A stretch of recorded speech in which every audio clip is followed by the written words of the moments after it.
Shalom, greetings and salutations. This is I am Sure Sports, and I am Omar Stennett again. I'm extremely delighted that you have joined us for one more episode. This is our 20th episode, and lot of work, lot of content, and we do things the way we know best. We're not competing. We're in a lane by ourselves, in a race by ourselves. And we do things the way we believe it ought to be done. And of that, we are sure. But I want to thank all our subscribers, every single one of you, for subscribing. All those persons who shared and you have made your comments, we appreciate that. Keep it going. Enough respect also to Irie Times TV. They continue to work with us to, extend and expand our reach, and we really appreciate that. We're getting a lot of good feedback, a lot of positive work out there.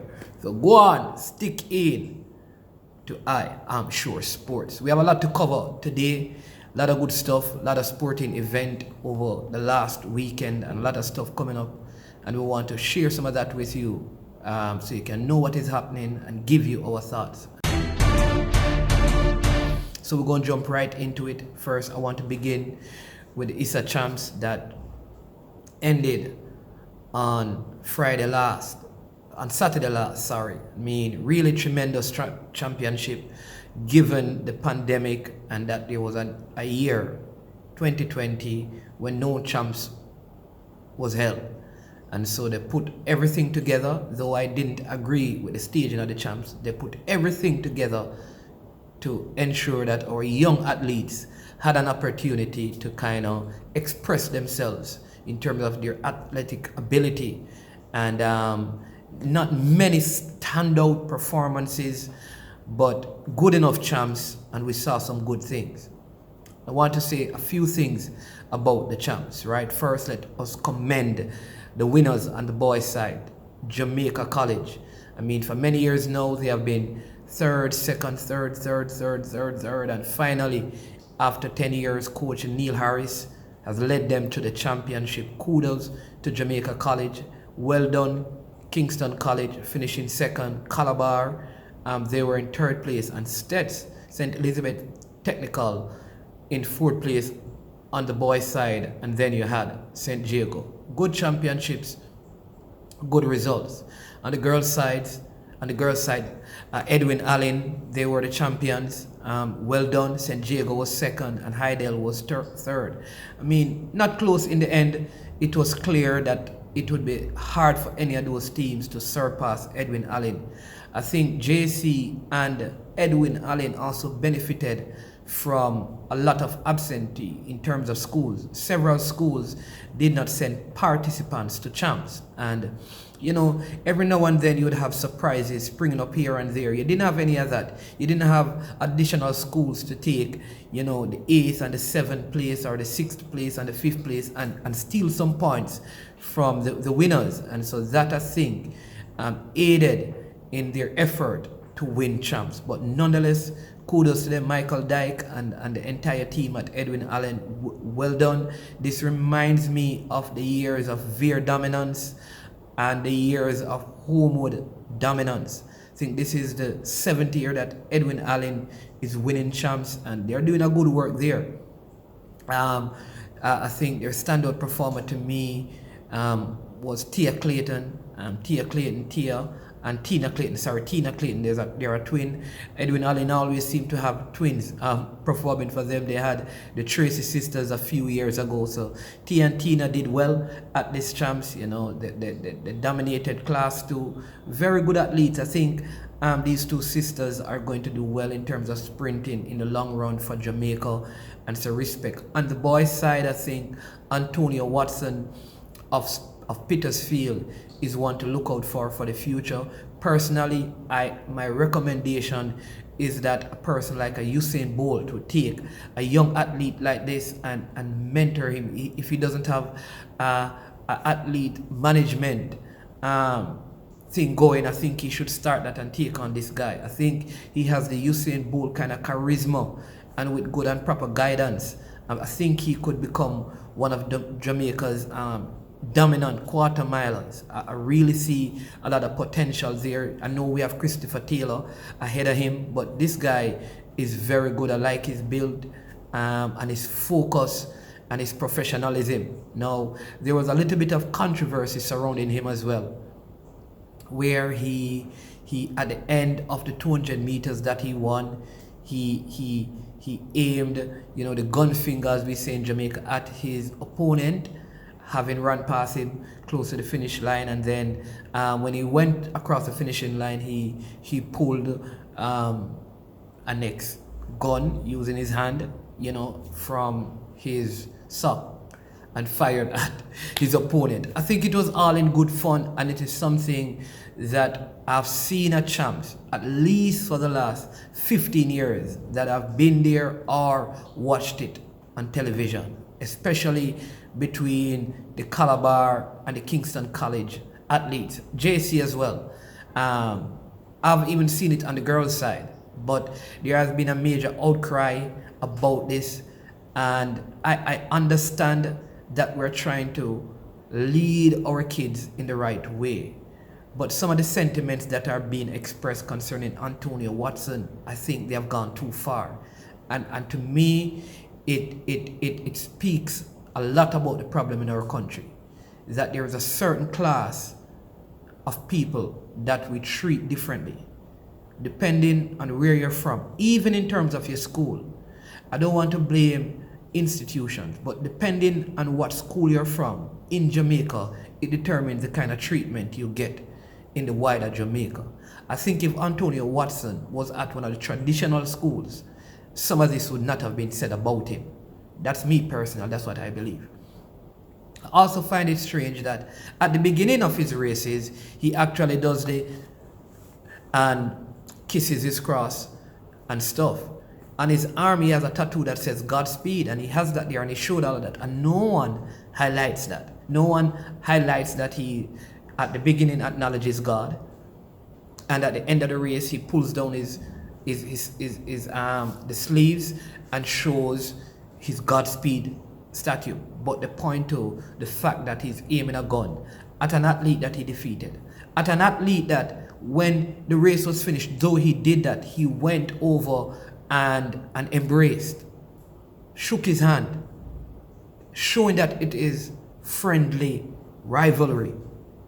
When Antonio Watson lost the 100 meters, he congratulated the winner, Sachin Dennis of St. Elizabeth Technical. He also went around and greeted the other athletes. So I don't understand why this is happening. I guarantee you that when the schoolboy football season starts in the Premier League, you're going to see celebrations worse than this. Are they going to ban those teams from playing and ban those players, as was suggested with Antonio Davis? When the artists sing songs with gun, are they going to be banned? When the politicians use songs or use the beats of these songs that perpetrate violence, are the politicians going to be banned and removed from their offices? When police officers and doctors and nurses play these songs in their car and sing them aloud and stuff, will they be banned from practicing and their skill? Or this is just for a certain kind of people, from a certain kind of school, from a certain kind of parish? Is that what we have gone down to? That we're going to treat certain people a certain way, but others, it's fine. They can do what they want. If this is going to be the standard, it has to be upheld right across the board.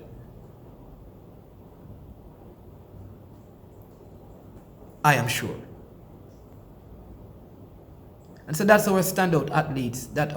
One thing I see about the champs as well is that there are many more. I can call like a man in school.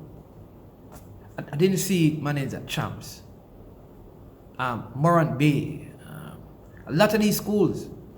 Can't remember seeing several Dunoon athletes and stats athletes, and maybe they were there. So many schools were not fully represented at champs. Seemed like Immaculate had a small contingent of athletes. They normally do well. St. Andrews for girls, didn't see them. Didn't see Mount Alvernia normally do well. A few years ago, they had a Kemba Nelson.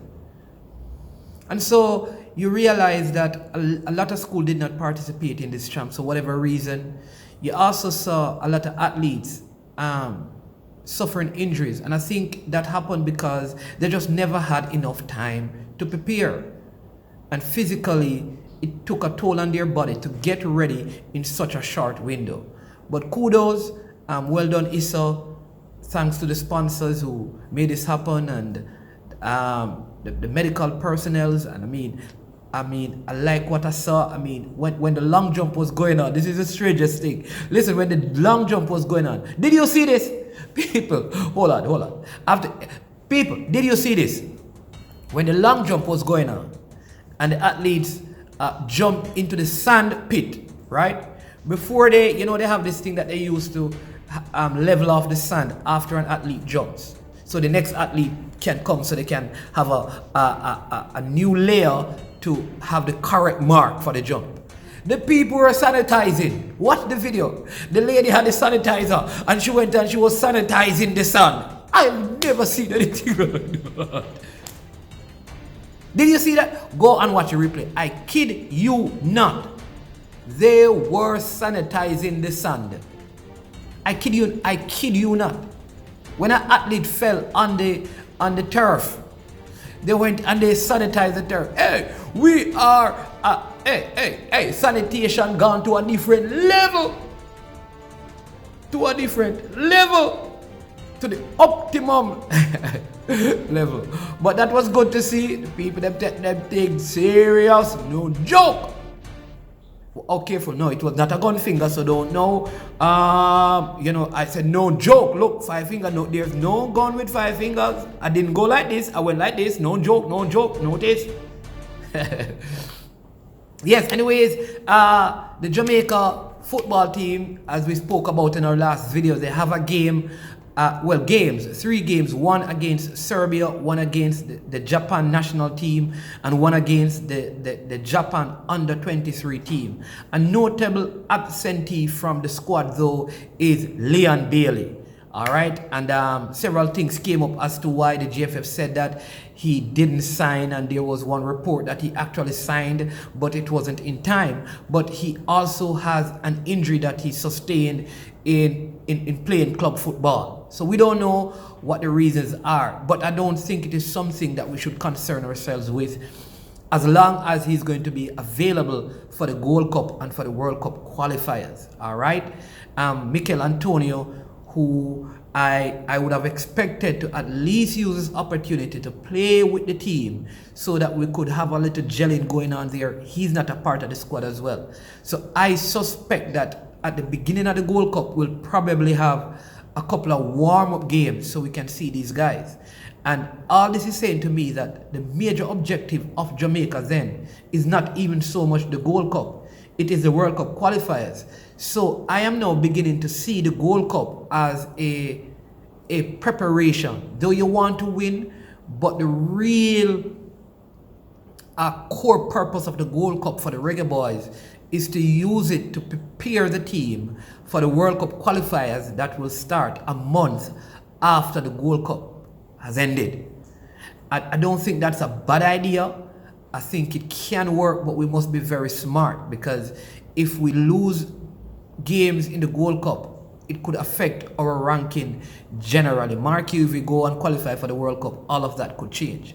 But as players seek to get contracts, if you fall out at the top 50, that could affect their ability, especially the locally born players. I heard reports of all of these players in the Premier League here, there, and there that are available who can represent Jamaica. Here's my thing. At all times, I will base my assessment based on those I see representing the country. Not what is speculated, not what could happen, not what can happen. I know Mikel Antonio will play. I know that Leon Bailey will play. I know that Kevin Stewart will be there. I know of Greg Lee, who is not in the squad, who is a part of the squad. Daniel Johnson, who is I hear he's out on some injury. He's a part of the squad. And Kemar Roof. Outside of that, there are many names that are being bandied about and stuff. I don't know. All I'm saying is that until I see them donning the national colors, I can't give any credence to those arguments. Because at the end of the day, I mean, I don't blame a player in England or anywhere in the world who says, listen, I'd rather play for this country than for Jamaica. I'd love them to play for Jamaica, but I don't think we should force them to play for Jamaica. I don't think we should beg them to play for Jamaica. If a man wants to play for Jamaica, let him go and get the passport done. You don't need the GFF to do that. You don't need the GFF to do that. You don't need a federation to do that. Because even if you get a passport, you don't have to use it. And you don't have to play for Jamaica. So, personally, I would say all the GFF needs to do is to say, listen, if you have an interest in playing for Jamaica, we welcome that. And if that is said, then it is up to the player. And then the players that show that interest. I don't think we should be pursuing these players. That's what I personally think. Other people have other opinions, and that is fine. The bottom line is that some of these players don't want to play for Jamaica. And I will say they are right. Nothing is wrong with that. All right. However, I also don't have a problem if the GFF decide, listen, there is this super talent out there and we need to pursue them. But why are we like running down a player in the championship and running down a player in League One and running down a player? I don't think that we should do that. If a player is playing in the top league, starting regularly, and he expresses a hint of interest that he'd represent Jamaica, go and talk to him. But that's it. After you talk to him, say, listen, once you're ready, we will help you with the documentation. Outside of that, the player needs to do some work. That's it. We shouldn't be begging players to do it. Be like the Fitzroy Simpson of past and the Paul Hall and the Dean Burton. Dean Burton came on a trip to sea and he just joined. He paid his own plane fare, man.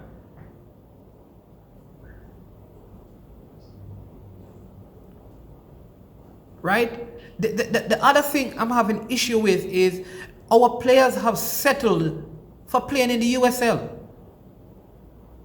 And so because of that, people are thinking they are not good because of the level of the league they're in. And some of you, and I hope you hear this or your friends will hear this and tell you, if you're playing in the USL after the Gold Cup in this window, you need to find a way of playing in the championship in England. That's a better quality league. If you're good enough, then you play there. Play in the Swedish league or in the Turkish league. For they are better than the USL.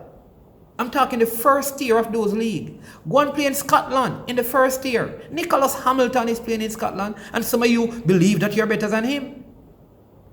But to settle to playing in the USL, to me, is lowering your standard. And it may cost you your space or your spot in the national setup.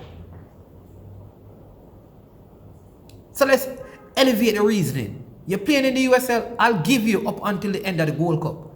If at the end of the Gold Cup, you're still in there and you can't get a move, something is wrong. And whatever you need to work on so you can move out of the USL, I'd prefer you playing even in the in the MLS. What you're doing in the USL, that's like one bar above our local Premier League. And I only give it a bar because there's more money involved in it than our local Premier League. And generally there are better surfaces there than our local Premier League. But if our local Premier League have just as much money as the USL, we would be a better league. So you can't believe in the local Premier League to finish a career in the USL and want to represent Jamaica. We have to lift the level. We have to lift the level.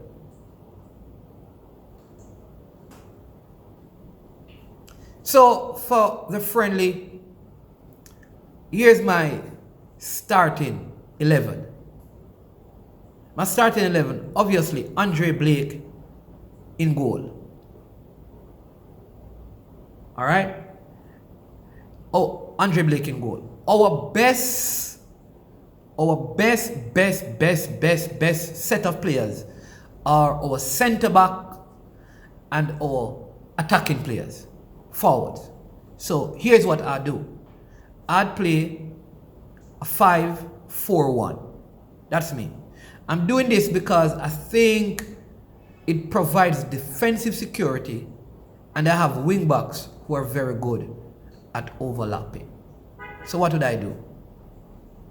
Liam Moore, Ethan Pinnock, and Damian Lowe. The three centre backs. On the left hand side, I'll have Kemar Lawrence. That's 4, goalkeeper 5.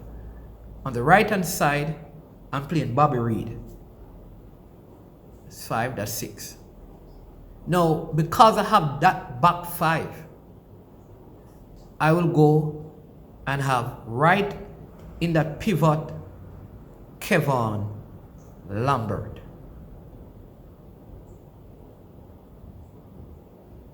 Alright, I'll have him there. Now, the team right now, we don't have a box-to-box midfielder. Daniel Johnson, I think, is the best person for that. And he's not in the squad. So I would play a Ravel Morris just because of his class. I'd start him because it's a friendly. If he's unfit, I'll pull him. But I'll start him at the top of that diamond. So at the base of the diamond, I'd have Kevin Lambert. At the top of the diamond, I'd have Ravel Morris. Now, the difficulty we have is who is on the left and who is on the right. Now, I need some creativity. I already have my wing back, so he's going to do a lot of attacking. All right.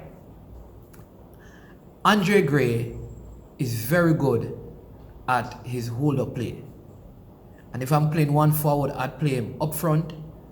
And then I'd play Shamar Nicholson on the right because he can join in the attack. Right? And then on the left, I'd go Casey Palmer. That's a starting 11 I'd begin the game with. Coach may have something completely different, but that's just my thought. Let me know what in the comment section. Give me your starting 11 and let me know what it is. Finally, today, let me talk to you about some NBA basketball. Things are getting heated. The regular season is over, and at the end of Wednesday of this week, we will know who will be the 7th seed and the 8th seed in the East and in the West. Because the top 6 seeds are there. In the East, you know how it went.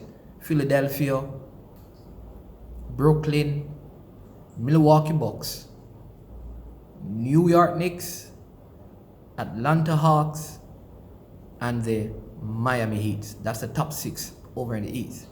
Which means that the New York Knicks have home court advantage against the Atlanta Hawks, who they swept 3-0 in the regular season. That means the New York Knicks are going to the second round, where we will meet the Philadelphia 76ers, and we are going to beat them and go to the Eastern Conference Final, where we are going to be beaten if we meet the Brooklyn Nets. If for some miraculous reason we don't meet the Brooklyn Nets, we are going to the NBA Final.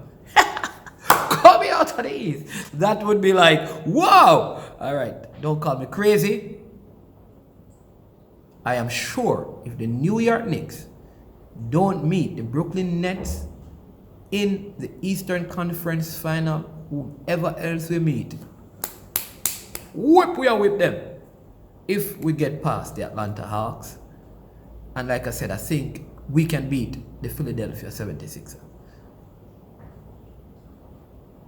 Then you have Milwaukee Bucks versus the Miami Heat. I think this is one of the most intriguing matchups you're going to see. Very, very intriguing. I think what's going to happen though is that at the end, I think Boston is going to come through and they're going to go up against Brooklyn. And for some reason, man, I think like that Beal and Russell Westbrook team are going to be the 8th seed and they're going to go up against Philadelphia. Could get it wrong. Over in the West, you have your Utah Jazz, the Phoenix Suns. You have LA Clippers, Denver Nuggets.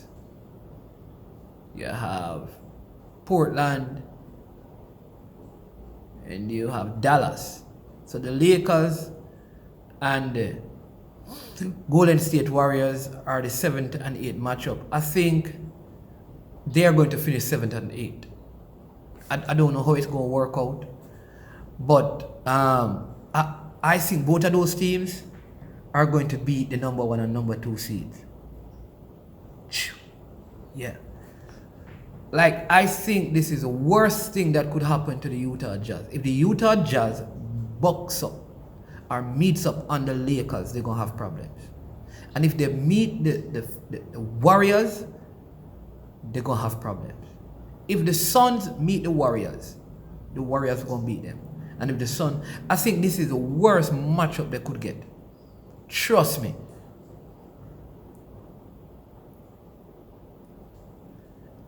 So, yeah, I think those teams have to hope that the Warriors just get knocked out of the playing tournament totally.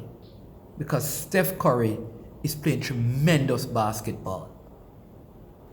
LeBron James is just returning from injury. Like, the whole Lakers squad is back now. And if they're 90% healthy, they are coming out of the West. I am sure. I am sure. Listen, we love and appreciate you. We thank you for all your support to the channel. We're asking you, please like, share, and subscribe. Send it to a friend, to a family member. Let them know what we're doing. Tell them to come and join the work. Listen, maybe you are a sport fanatic or a sport and you're full of analytics and you'd like to come on. Let me know. Put it in the comment section that you'd like to be a part of the show, and we'll line it up and set it up. If you'd like to challenge me at any one of these points, we'll do a live show. You and I, I'll take you on. Whether you're here, there, or anywhere, I will take you on. I will take you on. But before I go, Leicester City 1 and Chelsea. Oh, this is not 3, it is 0. Last year Arsenal beat Chelsea, this year Leicester beat Chelsea. If it were Arsenal, what would people say? What would people say if it were Arsenal? What do you have to say about that now, Chelsea? What do you have to say about that now, Chelsea? That me I talk about. That me I talk about. What you talk about, Chelsea? You know, win no league. You know, win no Champions League. No. London is red. Red.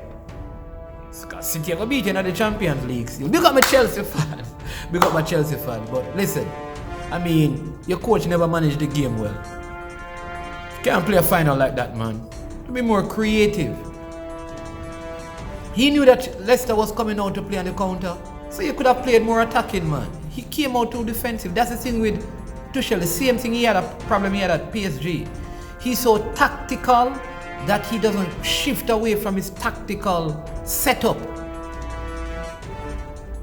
You should have known that Leicester were coming to defend, and that's how they play. So you have to play players out there that will be able to break them down into small spaces. You needed to start a more creative players. Come on, you need me to tell you that? I am sure we are out, no doubt. Check us out. When we say we're sure, we beat with chest. We're sure that City, we're telling you already, and win the Champions League. Quadruple, then the more you win the Super Cup. Look out! No doubt. I'm sure I'm gonna run up my mouth.